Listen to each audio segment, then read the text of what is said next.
Hi there, Jason Solder from Lang & Simmons Projects, a place that you can get a DA approved townhouse development on the North Shore of Sydney. Hit us up on the website for that, lsre.com.au/projects, and you'll find all of our details there. This week, a couple of interesting ones. 187 new and modified DAs throughout New South Wales for last week. Now, that statistic on its own is not that surprising.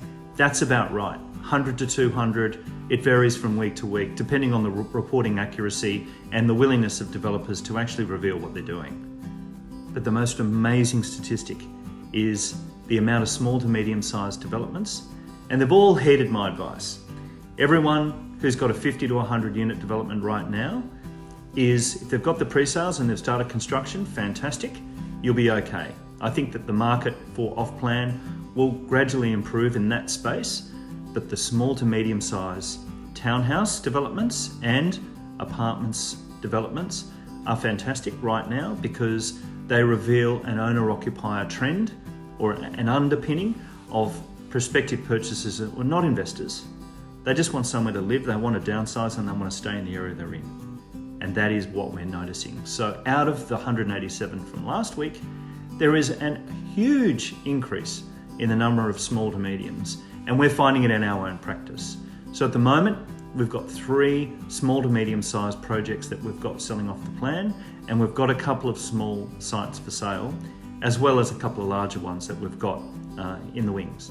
So at the moment, that medium sized development of between 50 and 100, and then the slightly larger one, 100 to 200, if you're starting from scratch and you're trying to sell those off the plan, be careful about how you price them, be careful about how you market them, and reach out to us. Reach out for our advice about how to work your way around some of the perceived problems and misconceptions that purchasers have, particularly investors, in buying that stock.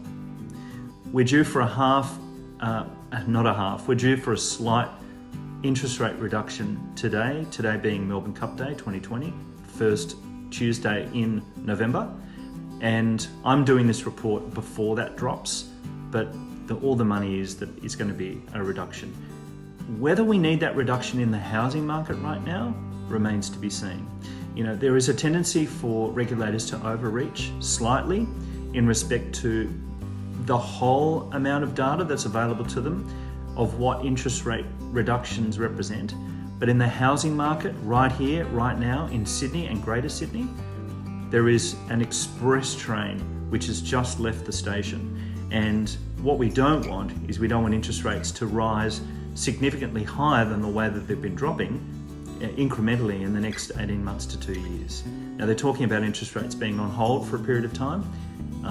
And yes, institutionally they are, because you can get really good fixed rates at the moment, but from the RBA's perspective, a hold right now wouldn't be a bad thing, but they're all betting on it reducing. So it'll be interesting to hear my report next week. Now, the other thing to note is there are a couple of sensational spots right now where you can be investing heavily, in our view, property-wise, and that is the lower and upper Hunter Valley. This area is awesome, and we're getting a lot of inquiry from developers looking to invest in those markets.